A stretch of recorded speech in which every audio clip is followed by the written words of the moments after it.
Great to have everybody along as we get ready for homecoming at Oklahoma State. Oklahoma State and Texas coming up at Boone Pickens Stadium.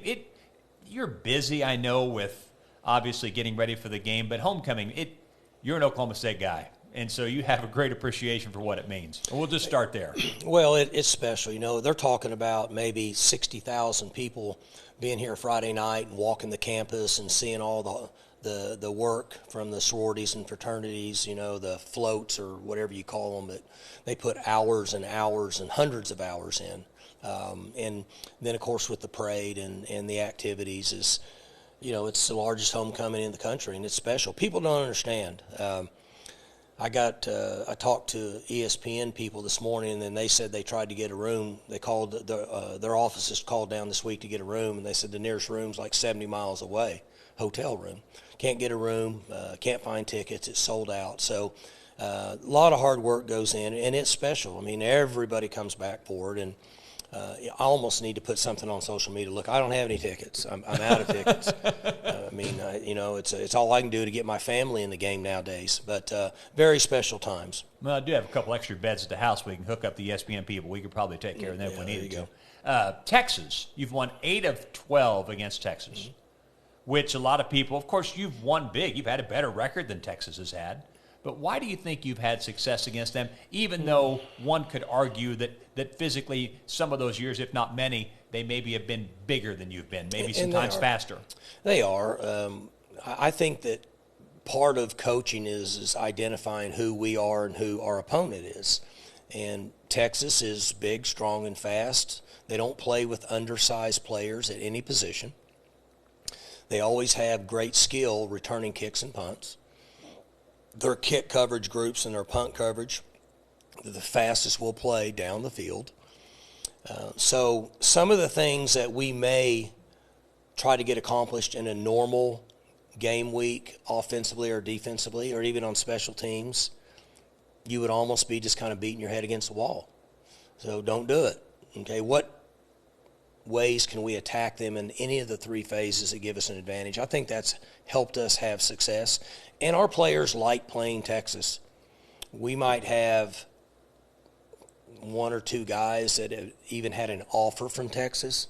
Maybe, I don't know. Most of the years, I don't think we had anybody on our team that was offered from Texas. So I think they kind of take that as a little chip on their shoulder and maybe helps them play a little better if that matters. We don't bring it up, but maybe it does to some of them individually. Do you think having beaten them gives them additional confidence that they can beat them? Because you've beaten them 8 out of 12. Yeah, and the good thing, Dave, here is we won a long time here, and we've beaten teams that physically on paper were better than us. Notre Dame was better than us in the Fiesta Bowl.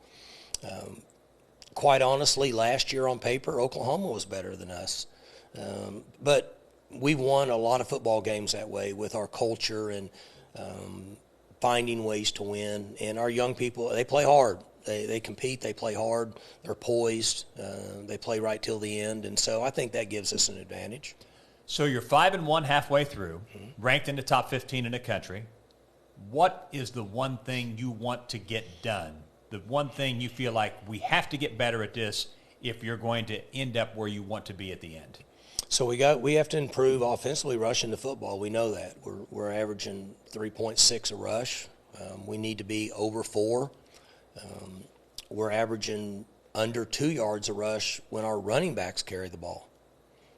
We've got to get that up. We've got to improve in that area. So we have to finagle some things scheme-wise. And then we got to cover guys up and block better, and we got to run harder and make some guys miss. So we're working toward that goal. Defensively, continue to get better at what we do. When we can keep our eyes up and tackle better and minimize the 8 to 10 yard runs. There's been 2 or 3 games this year where we've given up like 4 or 5 8 to 10 yard runs where it was really unchallenged. We got to eliminate that. We are doing a decent job not giving up big plays. We gave up 1 last week, really. The Texas team will be a real challenge because they have big play capability. So, and then in the end, we just have to get better at what we do. We need to be better this week than we were last week at what we do, not necessarily at who we play. And then next week, we need to be better than we were this week at what we do. So we should improve each week. If we don't, then we're not really doing a good job of coaching. Yeah. You played 108 snaps on defense against Tech and then 88 in the double overtime loss to TCU.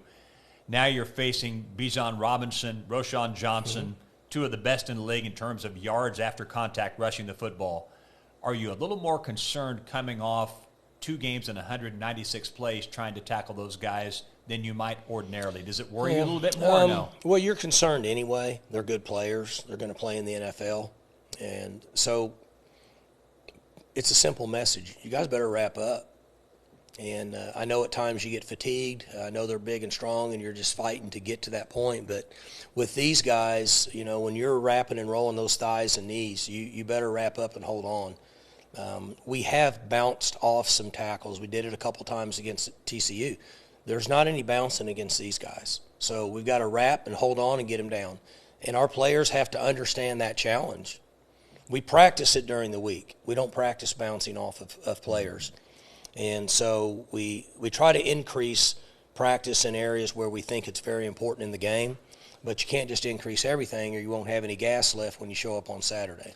It's interesting, and I look closely at Pro Football Focus, the analytics, your defensive analytics just keep getting better and better. Now, statistically, might tell a different story, but analytically, right, it looks like there's improvement. Are you seeing that improvement tangibly? And I am. And my job as a head coach is to evaluate our football team based on who we're playing. So if we were playing teams that we go into the game and we're a 25-point favorite, then how do I really evaluate them? But when we're playing really good teams like what's in this conference now, it's easy for me to evaluate them. And I'm responsible to make sure that each one of those guys improves a little bit each week, as I said earlier, and that we're coaching the technique and the fundamentals and the concepts within the world we live in to allow us to improve. And so, like last week, we all want to win the game. We know this. If we would have rushed the ball just a little better, then we're not in the situation we were in. And then defensively, if we'd have just made a couple more calls or a couple plays, we wouldn't be in that situation. But we actually improved as a team. We just didn't have as much firepower last week. Time now for What's Your Beef, brought to you by Old Trapper Beef Jerky. You can see the quality through the clear plastic packages featured by Old Trapper Beef Jerky. So, been a hot topic because of what happened last week. How do we handle substitutions? I mean, obviously, I know you've been asked that a million times. You've had more time to reflect on it. I mean, how do we manage that? Do you have any ideas? So, I have to get a clarification before the game from the officials. Okay. It's changing week to week a little bit. There's some uncertainty in how it's functioning.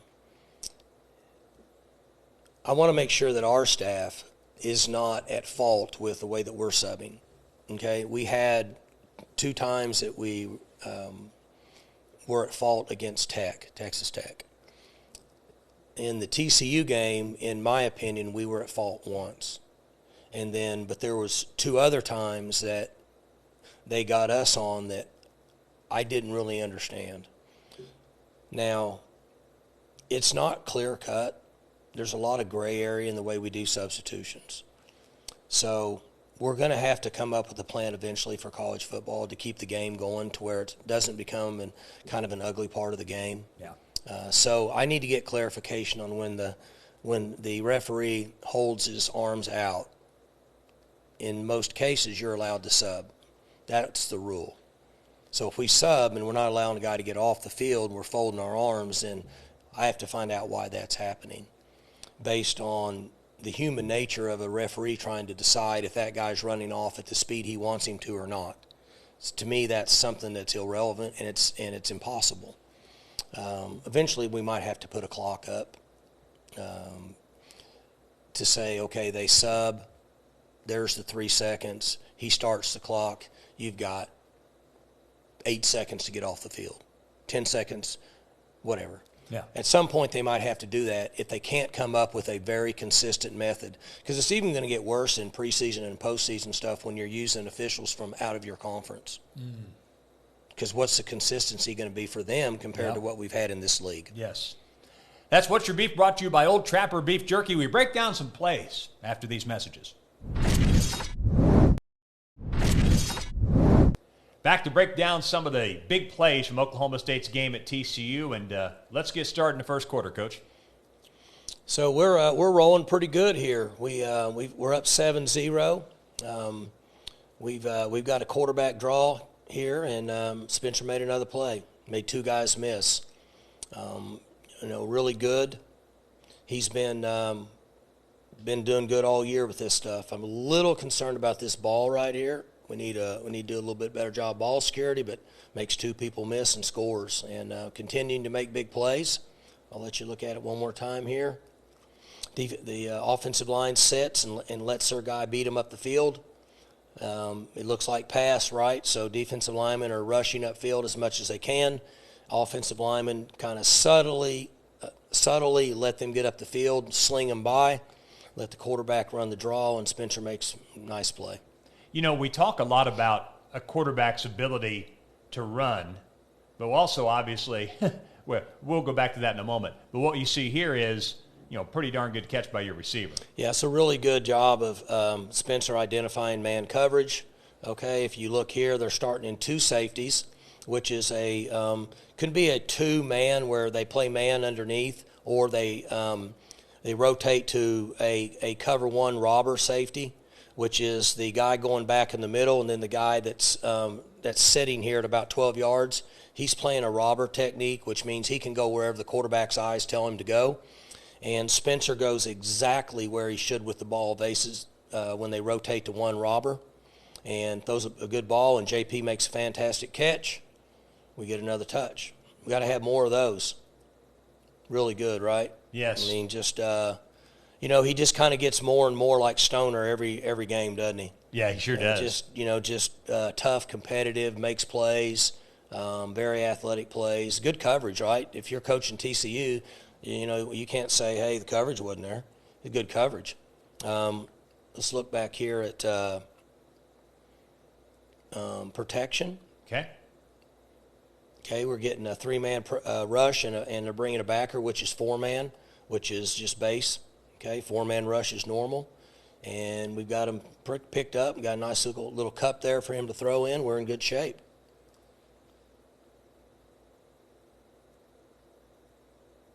You're in a really good spot in the game. You're up 24-7 at this point. No doubt, yeah. I mean, I didn't think, in my mind, I kind of have an envision of how the game's going to go. I didn't think 24 at the start of the second quarter, we'd already have 24. Yeah. So they're on 4th and 3 here, and down there, and they go for it. It's becoming a trend, college football. And we get a really good play here out of Muhammad and Devin. Thomas. Yes. So you can't see it here, but what TCU did is they ran a crack. So they took the receiver that's down here at the bottom of the screen, and he pushes up the field, and he's coming inside the crack. And when they do that, they're hoping that the corner, which is number 7 for us, is chasing him in, which then frees up the outside. Mm-hmm. Okay? But what he did is he crack adjusted. So he saw it, he sees the crack, and then see the guy coming in here to crack block? Yes. And then he replaces. It's called crack, replace. You have to replace where he came from, because there's only one reason he's crack blocking.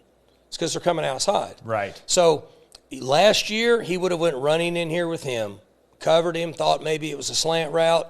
This guy would have come out and blocked him, and he'd have been home free. But watch what 7 does. He replaces him. He gets up the field, sets the edge. Now 13 is in a gap, and I think this is 0 in Cobb, and he's running, and so now we have him corralled. But if 7's not here, and he was in here on the crack, then you could see where all he's got to do is get in his way, and he's probably going to score. These are little things people don't realize. Last year, 7 wouldn't have done that. Yeah, the value of experience. No doubt. And he saw it. He replaced. He came up, set the edge, and then made the play, and then 13 finished him off. And got there in a hurry. Good football. He got there fast. And then he's excited. 13's excited. Everybody's excited.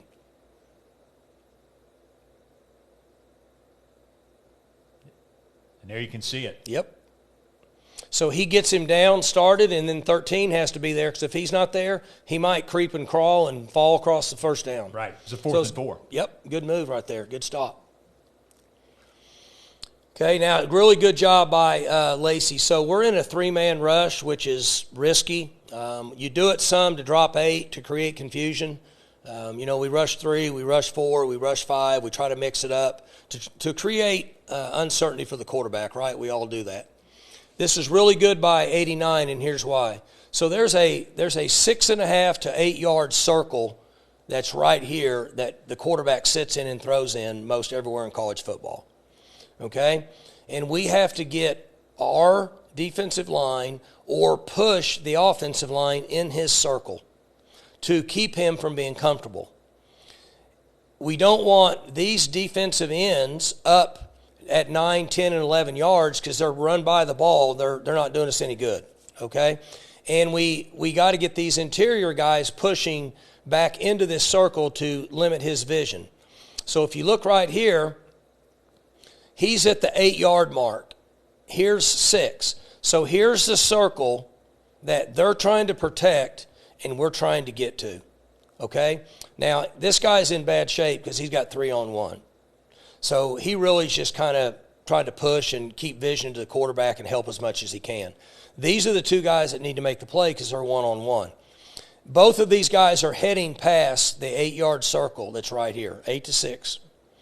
Once that happens, you have got to either dump this guy in that circle or you've got to get back in the circle yourself, okay? So see, he's a little high, not bad, but he's a little high.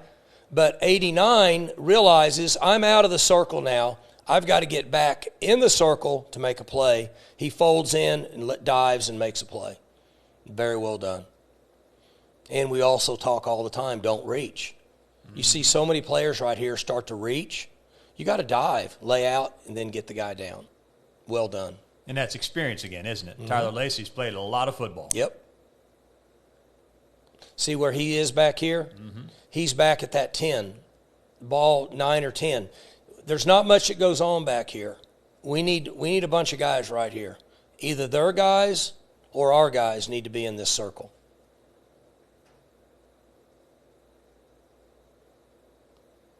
There you see Tyler Lacey celebrating his big yes. play. Yeah. One of many That's right. he's made for the Cowboy defense this year. Playing hard, practicing hard, attitude's great, leadership. It's all going to project him into the pros. They're going to like everything about him, and he finishes this season strong like he will. He's gonna play the game for a while. Fans, enjoy homecoming. We'll see you next week.